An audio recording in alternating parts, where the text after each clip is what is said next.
What is going on, everybody? Welcome back to Team 9, an XFL and USFL podcast, hosted usually by three people, Ethan, Felix, and John, which is me. But sadly, Ethan and Felix will not be joining us due to scheduling issues, and I'll just take you on a nice recap of the XFL Week 8, where we saw our first overtime, but not just one overtime, two overtimes this week, as it was pretty exciting once we got into overtime.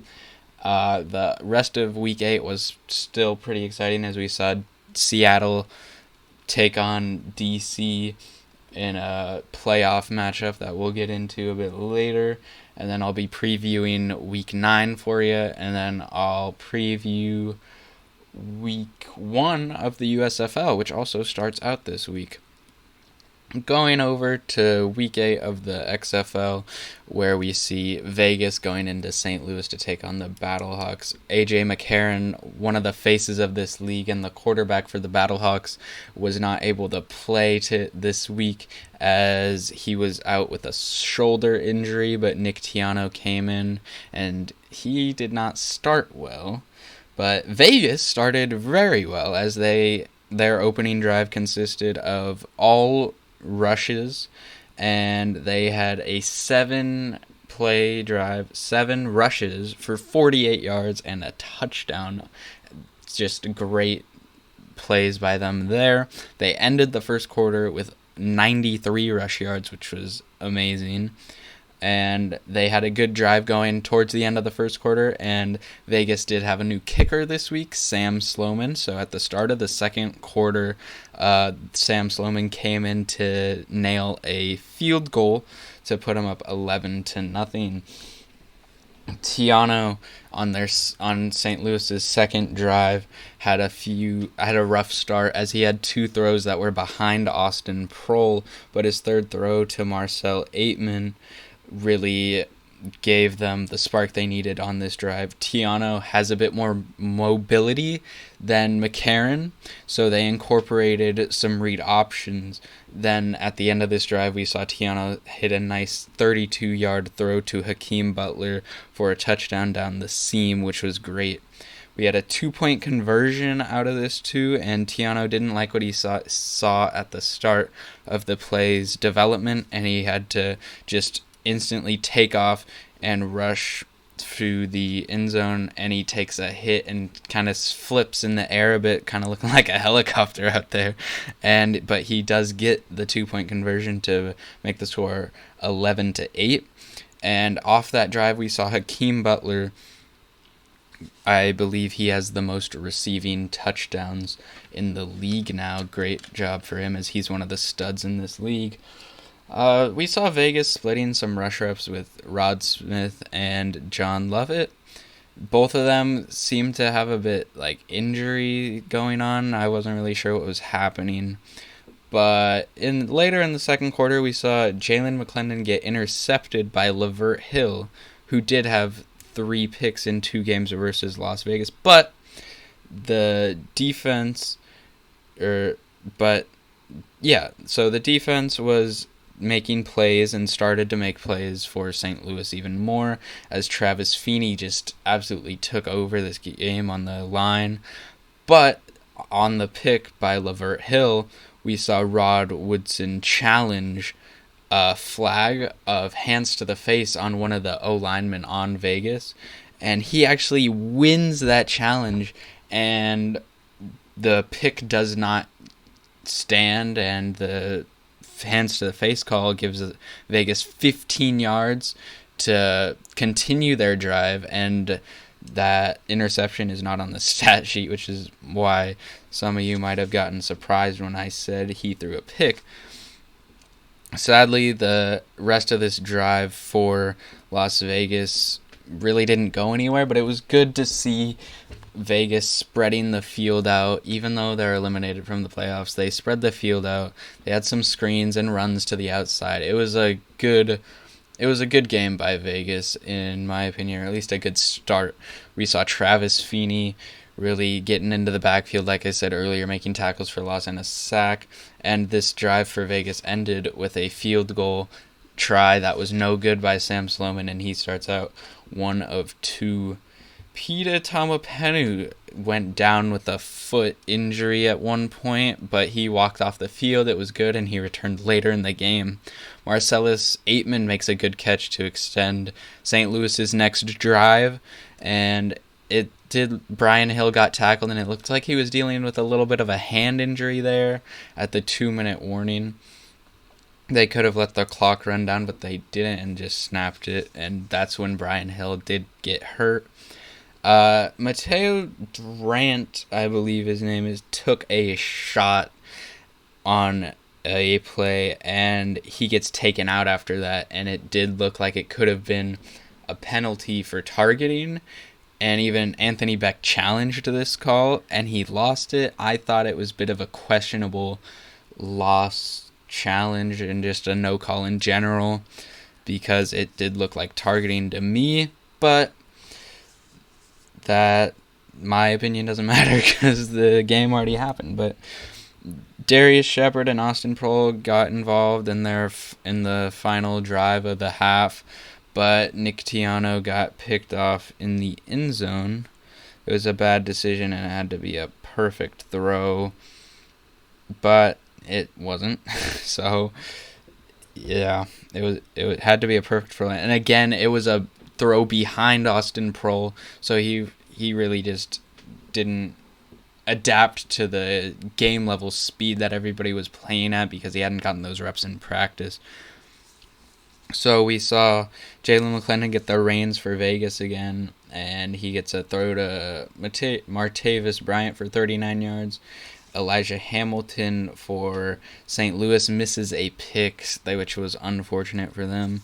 And something that really was interesting to me here on this drive, was there was a play, and in the real time, they were called short of the first down. And then, so Rod Woodson had already used his challenge at this point, but the refs were discussing something with Rod Woodson, and it seemed to be the spot of the ball. And then it changed to a first down, but you're only supposed to get one challenge in this league through one game. And they did say that Blandino was already reviewing it for the spot, but it really looked like the refs were discussing with Rod Woodson after the play was called short, and then it kind of looked like he influenced the refs to maybe review it, or for Blandino to review it, which seemed a bit weird to me, and they did end up getting a first down to keep the drive alive there. So, I don't know, just something weird that happened there. In the next half, I'll mention this real quick. Las Vegas had 130 first half rushing yards, so great first half by them. But next in the second half, we had St. Louis before the second half starts, we had St. Louis use their timeout to ice Sam Sloman, who got a field goal kick off, and he actually made this, but the timeout was called beforehand, so those points were taken off the board and all that. And then Vegas comes back out on the field goal position and everything, and they fake the field goal just after Sam Sloman nailed it first in the first part. And I was just really thinking to myself, why would you do this? Just, again, we were questioning the coaching of Vegas earlier in the season, and we thought that maybe the coaching staff was getting used to everything, as there are a lot of first-time head coaches here. But yeah, just a questionable coaching decision to fake that field goal there. I couldn't believe they did it, but yeah. To start the second half, St. Louis got the ball. They drove down, but they miss a field goal. Now, it was at this point that Destroying, the YouTuber, was in the stadium the whole game, but he was mic'd up for the whole entirety of the third quarter. And if you don't know much about St. Louis and the stadium they got there. It's a great atmosphere. That crowd, every home game St. Louis has had, they have had over 35,000 fans. And when Destroying was mic'd up, the announcers were asking him questions and all this, and he could barely hear them. So just something interesting there is this crowd will be a big factor come playoff time if they get a playoff home game in that first round. But not much else really happened through the third quarter, as no points were put up on the board. Tiano underthrows Darius Smith, and he gets picked off again by Maurice Smith. Yeah. Another drive later, Brian Hill fumbles the ball, and here we saw Pita Taumupeno. He made the play there as he causes Brian Hill's fumble, which is his third fumble in 2 weeks, so something maybe to note there.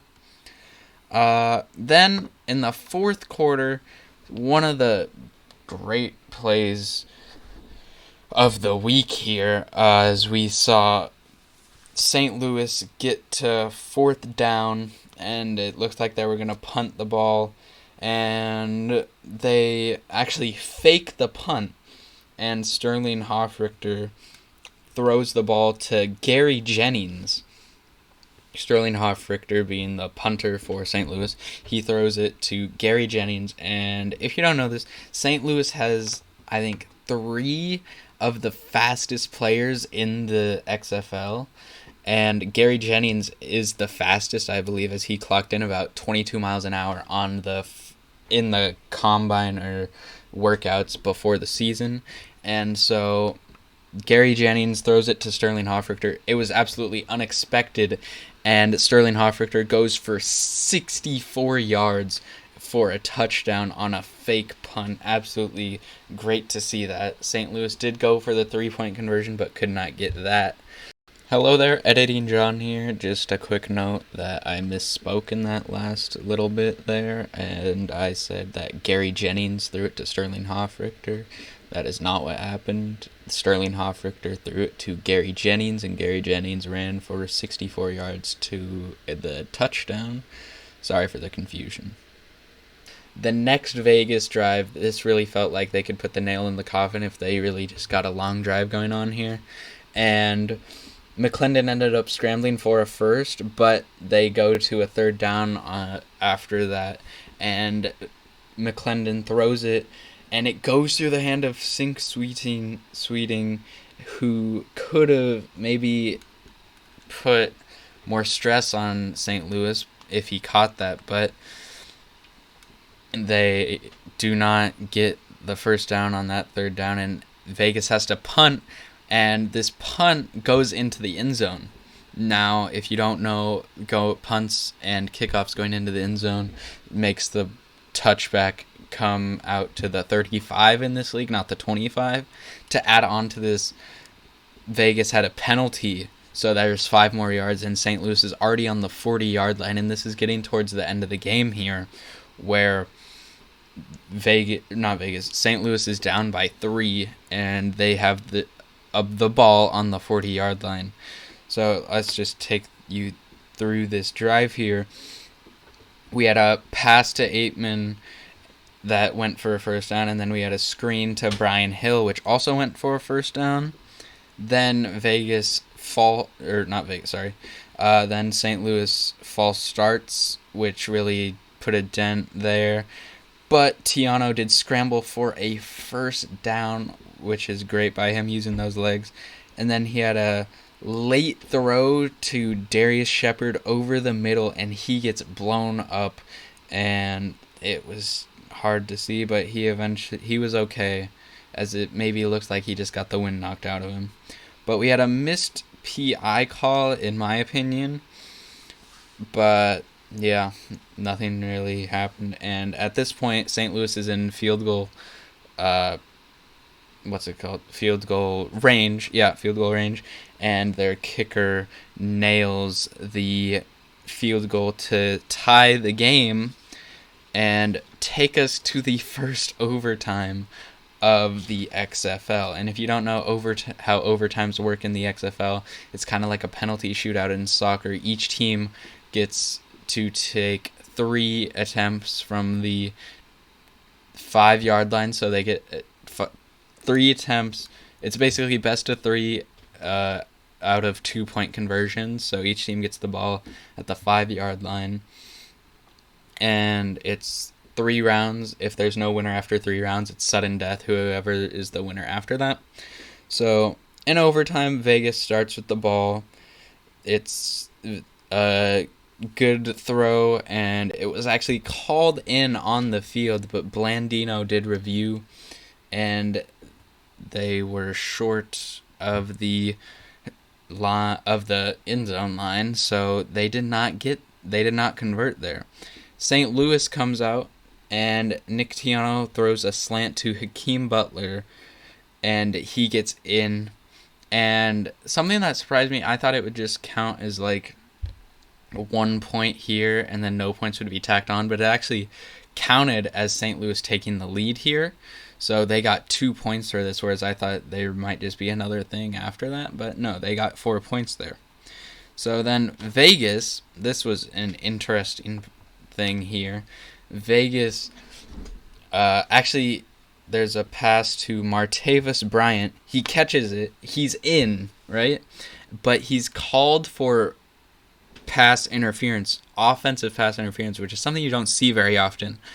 And if there's a offensive penalty, that means the try is just no good, which is something I thought was interesting. They don't even get to redo it. The try is just automatically no good. So they are 0 for 2 to start out, and if St. Louis gets the next conversion, they win the game. And that's exactly what happened. And that penalty actually tacks on to St. Louis's next try to get a 2-point conversion, and they give it to Brian Hill, and he just walks in as they were pretty much on like the half, on the 1 yard line, or at least a lot closer than the 5, and he pretty much gets in, and that's the game as St. Louis wins 21-17 in the first OT there. Now, next game up was a rough one if you're a fan of either of these teams, but if you're definitely a fan of the Guardians, it was a rough one to watch, to say the least. So we had Luis Perez starting for Arlington here, his first start after being traded from Vegas 2 weeks ago. And he starts in, and he has a wristband around because he's still kind of learning the plays, and all the play calls were called as wristband 28 or wristband 31, something like that. So everybody could just look down at their wristband and know the play call. Not much happens on the first drive. He gets a good throw. Luis Perez throws a nice ball on a hitch route, which is nice, but then it was clear, at least in that first drive, he at least had like some nerves, or at least he wasn't used to the receivers, as he throws a late ball to Van Der Esch over the middle, and it was horrible to see, but Van Der Esch just blown up on a late throw. Yeah, he seemed to be okay as he got back up, but after that, it was a methodical drive after that, and the drive stalls in the red zone. But they do get a field goal out of that. And, oh man, off to Orlando now, which was the real disappointment of this week after they just really won. Not really won, they did win against DC, the best team in the league from last week, the 6-0 Defenders, and Orlando beat them as an 0-6 team, so they went into this week being 1-6, which was good for them. Also, if you're wondering, Van Der Esch is not the football player, or not he is a football player, but it's not the Dallas Cowboy Van Der Esch, Leighton Van Der Esch. It is Caleb Van Der Esch, his cousin, I believe, or maybe his brother. I don't know. They're related somehow, though. But apart from that, going into Orlando, sorry for that detour. Orlando, they do a pitchback on the kickoff, but they only get 34 yards, so not much really there. So Orlando had a 3-and-out here on their first drive, and Quinton Dormady just not playing well at all to start out. But the Orlando is forced to punt, right? And they punt. It was a great bounce for Orlando, don't get me wrong. And the returner, I believe, was Joe Powell. He actually muffed the ball on a bounce, which is something they never tell you to do. You never want to... Because he, didn't want to catch the ball, and then it bounced backwards, so he went to try and pick it up, which is something you don't want to do. Just let the defense pin you down, or let it go out the back, because you absolutely don't want to turn it over there. So he muffs the ball, and Orlando recovers the ball at the 8-yard line. Now you're thinking, 8-yard line off a muffed punt, easy money, right? No. They have another 3-and-out with a bunch of bad throws by Quinton Dormady, but they do make the field goal. Another quick note here from Editing John: in the next drive that I touch upon, I accidentally say Orlando a few times instead of Arlington. It was Arlington's drive, and I was speaking on Arlington's penalties. So, again, sorry for the confusion. Orlando comes in, and the real story for Orlando here was penalties, but apparently we have learned that turnovers outweigh penalties, which does make sense, actually. So there was an unsportsmanlike call on Javonte Payton, which slowed the drive for Arlington and then eventually ends the drive. Then we have Quinton Dormady. Just the story for Orlando was Quinton Dormady fumbling this time. Last week against DC, he had 6 touchdowns. This week versus Arlington, he had 5 turnovers. One of them, starting out here, was he scrambles, and he did a good job scrambling out, and he gets tackled by Bruce Hector, and he fumbles, and it's picked up and taken back to the house for 6 by Devontae Bowsby, I think. Forgive me if I'm pronouncing that wrong. And yeah, just unfortunate for Orlando there. But Quinton Dormady has really got to hang on to that ball as he was running. He can't really be protected by anything there, right? So then Orlando, their next drive, Dormady misses on a deep ball. He started out 0-4 or something like that. Horrible start for him. And he actually fumbles in the backfield this time again. So, that's your second turnover. Arlington gets the ball, and they get a field goal on that drive. Then we had a few empty drives, and on the next Orlando drive, Cody Latimer, the leading receiver going into this week, finally had his first catch. And penalties on Arlington this drive really kept this alive for Orlando, but Orlando did get down to the 2-yard line, and they did a QB sneak on the 2-yard line, which I thought was interesting, but they did get it, so good call by them there. Now, something interesting here is that Arlington didn't really have a good drive next, but on the next Orlando drive, Will Hill, cornerback, had back-to-back unsportsmanlike penalties, and he was disqualified. And that was really interesting to me. There seemed to be a lot of tension between both sides in this game, actually. So, just you hate to see people getting so worked up that they have to get DQ'd over it, but it happens sometimes. Joe Powell, the guy who muffed the punt, he pretty much had a vengeance after that. As he came in, he made a Troy Polamalu-esque play, and Orlando tried to sneak the ball to get a first down on 3rd down, and Joe Powell jumps over the line, stops Quinton Dormady. Great play by him. The next play, it's 4th down. Quinton Dormady keeps it, and he rolls out this time and keeps it. And he's stopped again by guess who? Joe Powell. I mean, great 2 plays by him as he gets Arlington the ball back. Sadly, Arlington, again, more penalties, just really hurt them on this drive, which really was the story. Marcus Murphy for Orlando there recovers a fumble that Arlington had on that drive, and they get the ball back. Orlando, they try a reverse in the backfield, and they are stopped. Yeah, nothing really there. Next few plays, they had some good completions for 10-plus yards, but Joe Powell, again, picks off, making plays. He picks off Dormady, and it was really a questionable ball by Quinton Dormady. I mean, he tried throwing it to Cody Cannon, who slipped, which I guess you could say he slipped. It's not Dormady's fault. The receiver slipped. Yeah, you could argue that, but there were 3 guys covering Cody Cannon on that play. So I was just wondering, why are you throwing it there in general? And you had one-on-one with the outside receiver. I can't remember who the receiver is, but you always take those one-on-ones because you want to trust in your receiver, right? So, I don't know. Just questionable there. So, after the pick, Arlington had great field position.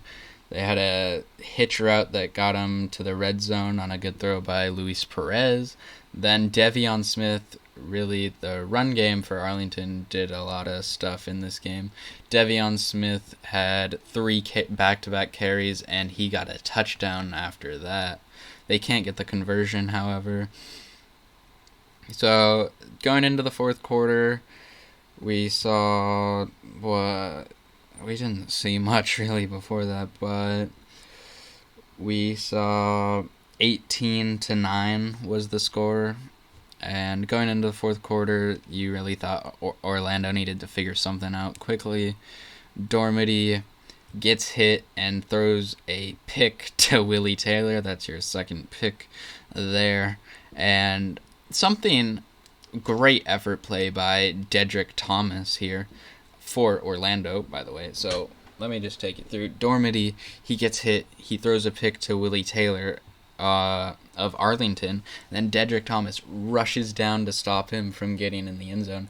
Dedrick Thomas ends up stripping Willie Taylor to get Orlando the ball back, actually. And it was just amazing to see. Great effort play by Dedrick Thomas, as that is a weird play you don't see much, but it's a great effort play right there.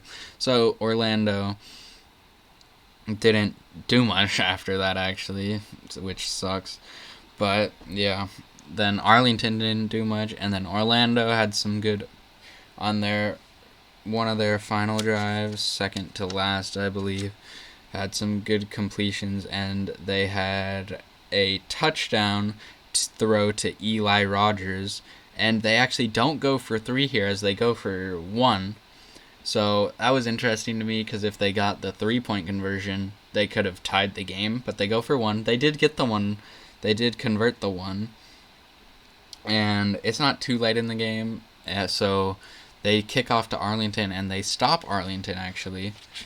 And so Orlando gets the ball back. If they get a field goal, 3 points, they win the game. So it's looking like a great decision by Terrell Buckley here to not go for 3. But here we see Dormady's 5th and final turnover, a 3rd fumble. Oh, yeah. And that's the end of the game. They actually had a good little drive going before he fumbled, as they had some first downs, back-to-back first downs to Eli Rogers. But then Dormady fumbles, and that's 5 turnovers for Quinton Dormady. A real turnaround from the 6 touchdowns he had last week. So, I don't know if we can even trust Orlando at this point to even disrupt the playoff picture. But let's go into our third game, our second overtime game here. Houston at San Antonio in the Alamodome. Houston is back to Brandon Silvers after he got healthy, and San Antonio is back to Jack Cohn after Kurt Benkert had got 3 ribs fractured in the last game, so sucks for him, but hopefully he has a good recovery. Now Houston, great opening drive for a touchdown, and not much else to say. They just had a great methodical drive for a touchdown. The first drive for San Antonio, they were really heavily reliant on Jaquez Patrick in the whole game, as they did seem to finally figure out the running game, as Jaquez Patrick went for 96 yards, I believe. He did. Yes, he had 96 yards, and then a few other guys had some other yards, but it was really him carrying the weight in the run game.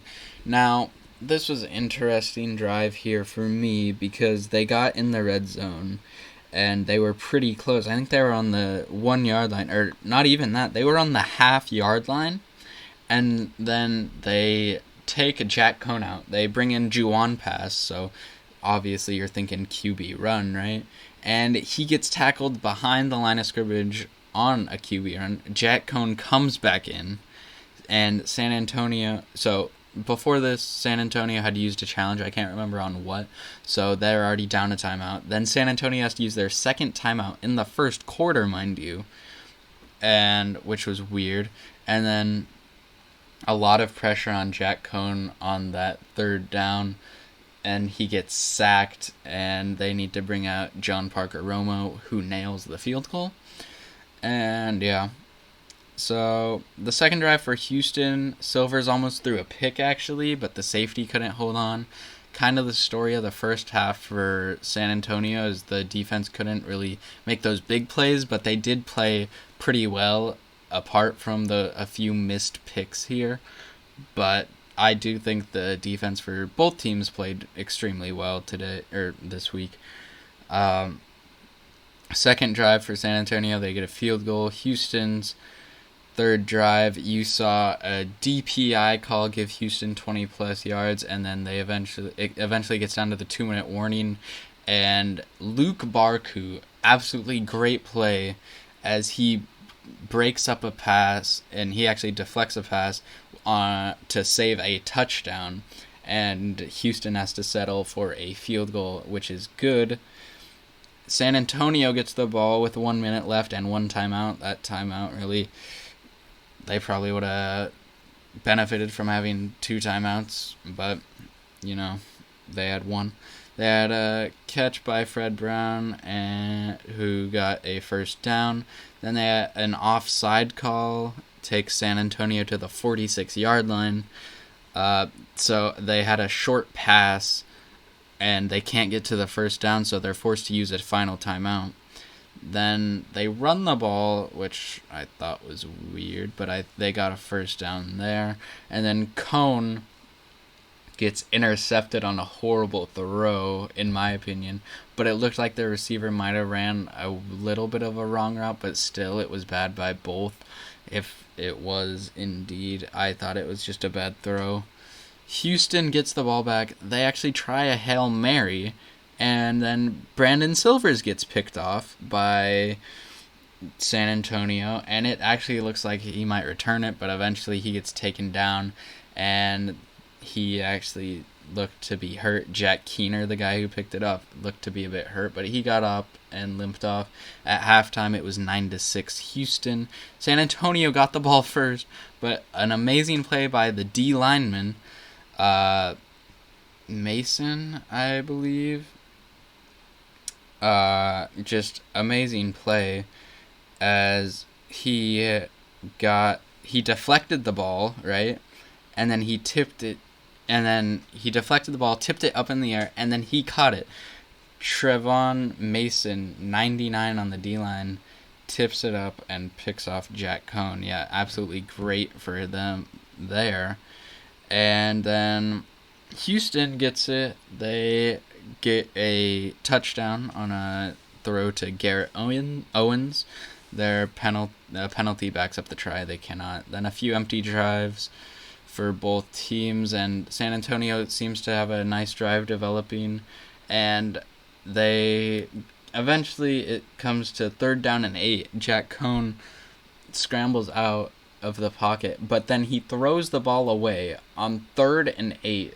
Just something you never want a quarterback to do. You never want to see anybody just give up on a play like that, especially on a crucial there, and that sucks. because that's just something you never see do. I even heard Joe Burrow say on third down, like, if it's a pick, it's a pick. You got to kind of try something, right? So I just thought it was weird that Jack Cohn threw it out of bounds on 3rd and 8. Then they go for a field goal, a 59-yarder. John Parker Romo misses it, but there's an offsides call, and it's 4th and 3, so now they go for it on 4th and 3, but it was a throw to Fred Brown, and he drops a pass, which is another, he had a few drops in this game. Houston got great field position because of this, but Cameron Kelly, number 8 on the defense, really did a lot of stuff here, and he breaks up a pass on 2nd down, and then he has good coverage on 3rd down, but it might have been DPI. It wasn't called. I don't know. It could have gone either way, in my opinion, but they have to punt there. Defense is playing extremely great at this point, as there are a few empty drives by both teams, and then Houston eventually gets the ball back, and Brandon Silvers is picked off by Cameron Kelly, which was great for San Antonio. As we move to the 2-minute warning, Jack Cohn has been sacked. The play after the 2-minute warning, Jack Cohn gets sacked, and that's the 6th sack for Houston. Just the O-line there, Swiss cheese. I also think it's Jack Cohn not getting the ball out quick enough, but hey. On 4th and 10, it gets to 4th and 10, and Ajane Harris is covering TJ Vasher, and Ajane Harris commits a DPI call on 4th and 10. Just something you can't do. You got to be more disciplined than that, and that gives San Antonio 1st down, extending the drive. So the ball is on the 2-yard line, and Jaquez Patrick just runs it in for a touchdown.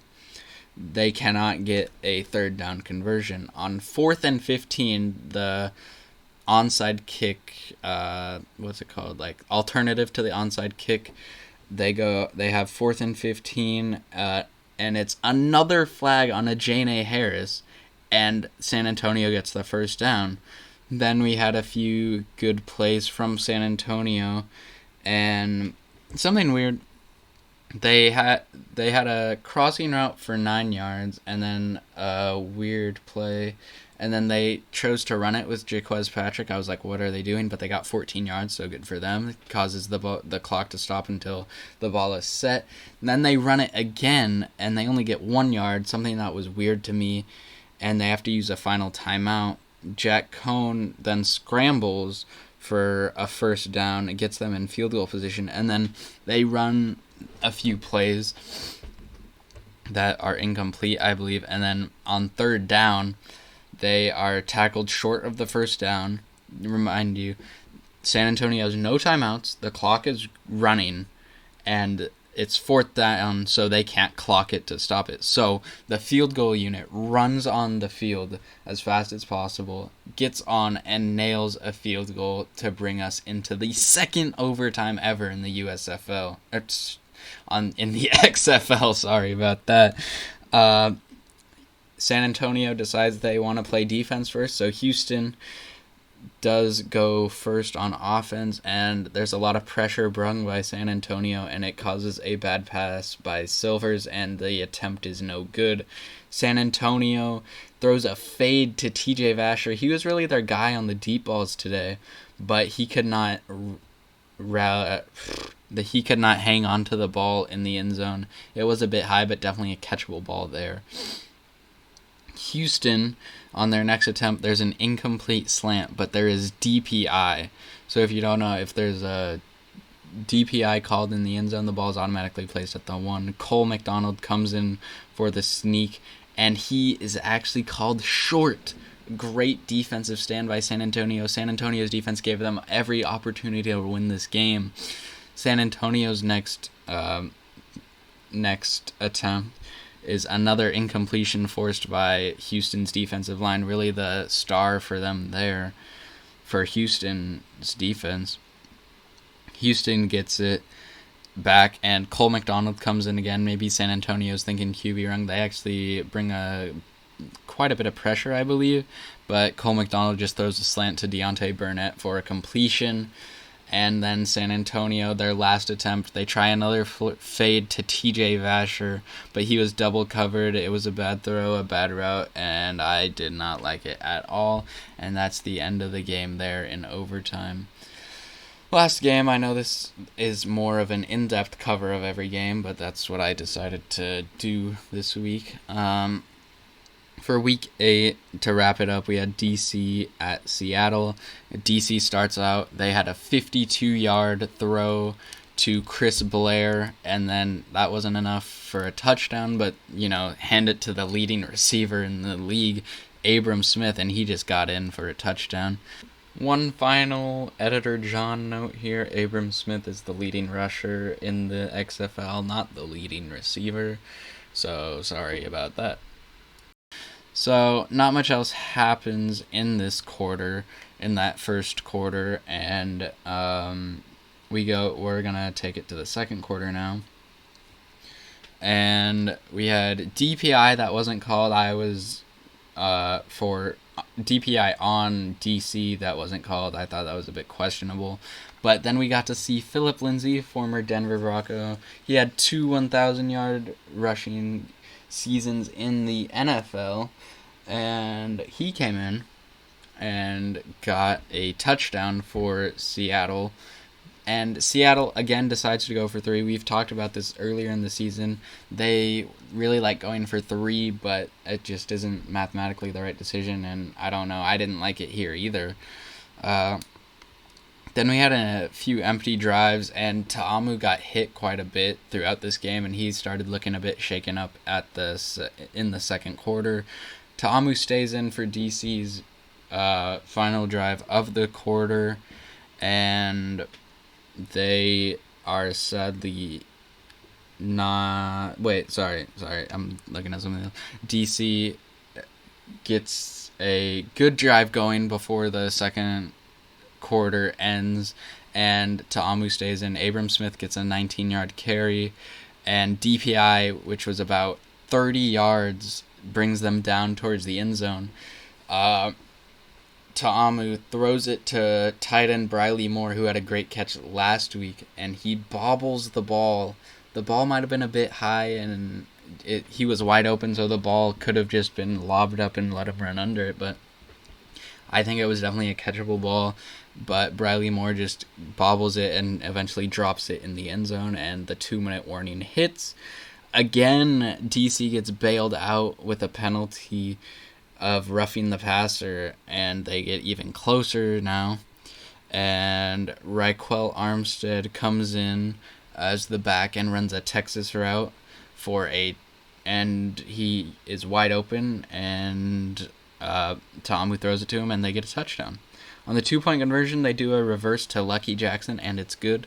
Seattle gets the ball back before halftime. Michael Joseph, one of the better corners in this league, forces an incompletion, or gets a pass breakup to force an incompletion, which forces a 4th down. They punt, and DC just runs the clock out by kneeling. So Seattle gets the ball to start the second half. They don't do much. DC Jordan Ta'amu, don't question this man and his toughness, He's doing amazing things for this team, and he's been one of the more consistent guys throughout the season. But this guy's tough. He got hit so many times in this game, and I just loved the way he played this week. So the play that really makes this prevalent to me is he threw a pass. It gets batted up at the D-line. Mind you, he's taken a few hits already. So he catches the ball off the tip, and he runs forward, trying to get as many yards as he can. Sadly, he can't get many yards, but just an effort play there. Really the leader of your offense. You love to see that happening there. So after that, there was a DPI, another one for like 30 yards, and that really just extended the drive for them. Something interesting, at the end of this drive, DC does end up getting a touchdown. On the 2-point conversion, we saw a fumble by DC, and the Seattle takes it all the way back. And something that was interesting to me at this point was that refs seem to not want to let plays play out, even if they might think a call should be called here. I just think they need to start letting some of these fumble plays play out, because if it is indeed called a fumble, then it's like, what are we doing? They had a free touchdown, but you just called the play dead, and now you take away the touchdown. It's just a weird thing, in my opinion. But eventually, they did call this play dead, but they reviewed it, and it was a fumble. And they did say that there was no DC defenders in the area, so it was good for them to take the 2 points from DC and put it on their score line. But I'd like to see the refs not blow plays dead as much. Seattle's next drive, they throw a seam streak, great throw by DiNucci, and it's a 40-yard touchdown pass to Juwan Green, 1-point conversion attempt, and they got it off a play-action throw. DC had De'Aaron King come in the game here. He mishandles the handoff on the read option and fumbles it, and Seattle gets on top of it. Seattle's next drive, they start on DC's 23. You're like, okay, free, even a field goal really helps us here. But no. Again, it was ball gets tipped at the D-line, and it's picked off by D-lineman Joe Wallace of DC. So, I don't know what was happening here this week, but that was a great play by Joe Wallace. DC gets the ball in. De'Aaron King is staying in again. We have said that he gets a drive here and there throughout the games. Not a great drive. On third down, there was a bad snap. De'Aaron King does luckily get the bad snap before things can go too wrong, but he does get sacked in the backfield.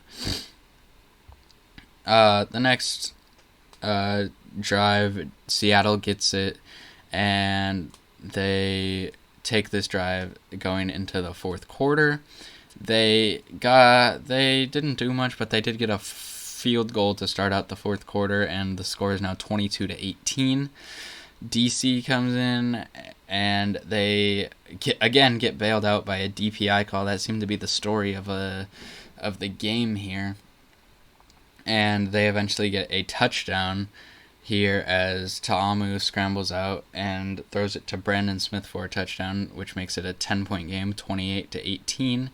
Seattle, they really need a score to stay in this game, and guess what? That's exactly what they get, as Juwan Green wide open over the middle again, and he gets a 56-yard touchdown here.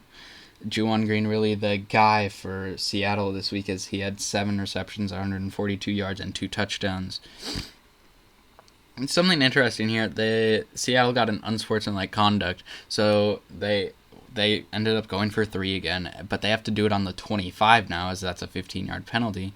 DiNucci scrambles out, throws it to the end zone. It's tipped around, and Blake Jackson actually ends up coming down with it, and Seattle scores a 3-point conversion. The first 3-point conversion for 25 yards in the XFL, just a funny little stat there, as why would it not be the first one, right?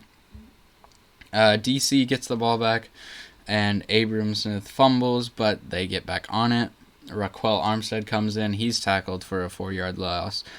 Now, you're thinking, Seattle, all right, we got him, almost done. And we saw Chris Blair come in again. A drag route over the middle, nothing fancy here, not even a streak. It's a nice toss. Nice throw by Jordan Ta'amu, just hits him in stride, and then you're like, okay, let's tackle him, and Chris Blair breaks a tackle and avoids going out of bounds as he kind of tight ropes it for a second or two, and then he's just gone, free. A 70-yard touchdown, and that really sealed the deal here, but Seattle did get the ball. And we saw Josh Gordon getting involved here as he trucked Michael Joseph and really set the tone for Seattle's final drive there. And they actually had a long pass over the middle to Blake Jackson, which got them in range. And then they had a touchdown pass to Jaquar Pearson over the middle for 14 yards. They go for 2. They cannot get it as Santos Ramirez sacks Danucci. And then they go for the 4th and 15 onside kick alternative. Danucci said the play call was just run by them, but Michael Joseph ends up getting revenge on Josh Gordon as he bats the ball down, covering Josh Gordon. So, heck of a game there as it ended 34-33. Great game. I loved to watch that one. Yeah, that was a bit long. Sorry you had to hear me ramble about just week 8 there, but there was a lot of stuff going on. Let's preview week 9 for you guys coming up. Saturday and Sunday games here as Vegas Vipers go on Saturday, April 15th. We see Vegas going into Houston to take on the Roughnecks in the TDECU Stadium. Tickets as low as $17 here, so you could get a nice little good morning in 9:30 a.m.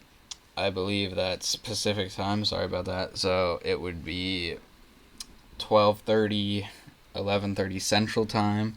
So nice game there. You could probably see Houston. That might be a good game as Jalen McClendon and Vegas are getting to figuring out what they're doing over there. I think that could be a good game. Next game on Saturday, we have Orlando going to the Alamo Dome in San Antonio to take on the Brahmas. Here we have tickets as low as $18. I don't even know. This is definitely the toilet bowl of this week, as not these teams have really, or Orlando is eliminated from the playoffs, and the Brahmas need a win here to even stay close to the playoffs. But with the loss last week, they're really lacking in the playoff race now, as the Renegades have a whole 2-game lead over them for that second place spot. Houston has secured a playoff spot, and so has DC. I should have mentioned that. Sunday, April 16th, we see the Arlington Renegades going into Audi Field in DC, where tickets, maybe our most expensive game yet, $39 are the low for this game. So I don't know, it's good to see DC really wanting to rep their team there, and it might be interesting if you guys can get there and maybe be a part of or even see the beer snake they got going on. It seems like a great atmosphere there in DC. Lastly, for this week, we have Seattle taking on St. Louis at the Dome at America's Center on Sunday, April 16th. Tickets as low as $31 here. Probably one of the determining games in the playoff race here, and that is going to be our Team 9 game of the week, the one you must watch to really know what's going to happen in the playoffs. That game is at 3-2 Central Time, I believe. So, yeah, just something to note there. Forgot to say the times for the Guardians game. The Guardian Brahmas play at 7-6 Central Time, and the Renegades and Defenders play at 11 Central Time in the morning. So, if you guys can catch some of these games, I would highly recommend it. We have some good football and some bad football, I think, that will be played here. The good football coming in your Sea Dragons and Battlehawks. I believe if the Battlehawks win there, they secure a playoff spot, and that's pretty much. And if the Renegades even win against the Defenders, which probably won't happen, they're gonna take the playoff spot away from the Brahmas there. If we want to get into like betting lines and a mini Vegas view here, Houston is favored by 6.5 here. I think I would take Houston to win, but I would take Vegas to cover the spread. Over under at 43. I would take the over there. For the Guardians Brahmas game, the Brahmas are favored by 1.5 points. The over-under is 39.5. I don't know, this game's a toss-up to me. I don't really know who could win this. I would probably say San Antonio wins this, so I would say, and it's such a small spread that you kind of got to take the San Antonio to cover the spread as well. All these lines are provided by Caesars Sportsbooks, and they are subject to change, so just keep that in mind. The over-under, I would take the under here. I don't really see either of these offenses doing anything. Orlando has had good offense when they played DC, but I think San Antonio's defense is going to be playing well as they did last week. Arlington at DC. DC is favored by 8.5 points. The over-under is at 41.5 at the moment. I would definitely take DC to win this game. They've really just kind of put all the doubts in the garbage with the win last week against Seattle. I would take DC to win this. I would take the over. I think DC is going to score over 30 points here. And Arlington might have over 10, but we'll see what happens. I think DC is going to win, cover the spread, they're going to cover the spread, and it's going to go over. For our last game, Seattle at St. Louis. We have St. Louis favored by 1 point. Our tightest spread. That one probably won't change unless some injuries come out. Hopefully AJ McCarron's back and healthy. The over-under here is at 46. This is going to be a great game. I would say St. Louis is going to win this. I don't know. Seattle really just got a dagger in their schedule here, playing DC and St. Louis back-to-back. But I think St. Louis will win this, especially if A.J. McCarron's playing. I think it will go over, though. These are two of the high-powered offenses in this league. And, yeah, I think it will go over. St. Louis is going to win, and you got to take them to cover the spread because you can't physically win by less than 1 point. Alrighty, that's it there. Hopefully you're still here. If you're not, that's unfortunate, because we are going to get into our first USFL stuff here, as they also start up their schedule this weekend. I really have no clue not what to look for, but I have really no clue on betting and stuff, as I have not seen any of these teams play yet. Even if they have some of the same players of the last season, they might not be as good, or they might be better. I don't know. We'll see what happens. To start off, on Saturday on Fox, you're going to catch these games, is Philadelphia Stars at the Memphis Showboats. Memphis Showboats are the rebranded Tampa Bay Bandits. This is at Simmons Bank Liberty Stadium in Memphis, so maybe catch that. Let's see. Next up, we got the New Jersey Generals at the Birmingham Stallions. This is going to be played at the Protective Stadium in Birmingham, Alabama, if you want to see that one. Seems like NBC got a game here. The Michigan Panthers versus the Houston Gamblers at the Simmons Bank Liberty Stadium in Memphis, Tennessee. Again, there are two host cities here. Memphis is one, and I think Birmingham, I don't exactly remember, but I think those are the two host cities that you're gonna see games at. Not all of these teams play in their own city like the XFL, so we'll see what happens there. So the Michigan Panthers versus the Houston Gamblers on Sunday. In the morning, 12:11 Central. Sorry, I'll say the times for Philadelphia, Memphis. Philadelphia, Memphis, you got 4:30, 3:30 Central Time, and New Jersey and Birmingham, you got 7:30, 6:30 Central Time. For our last game, Pittsburgh Maulers versus the New Orleans Breakers.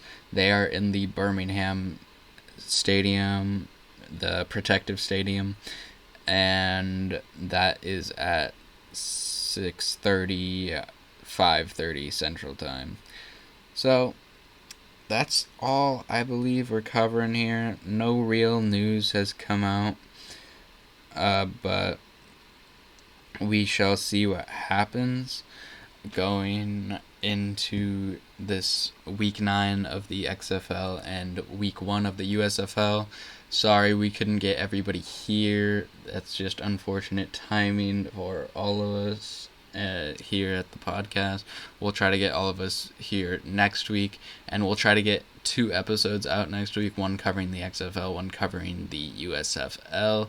If you're still listening to this, thank you. We appreciate you here at Team 9 and hope you come back next week. Hope you liked my rant for about an hour. So, yeah, I'll see you next week. Thank you.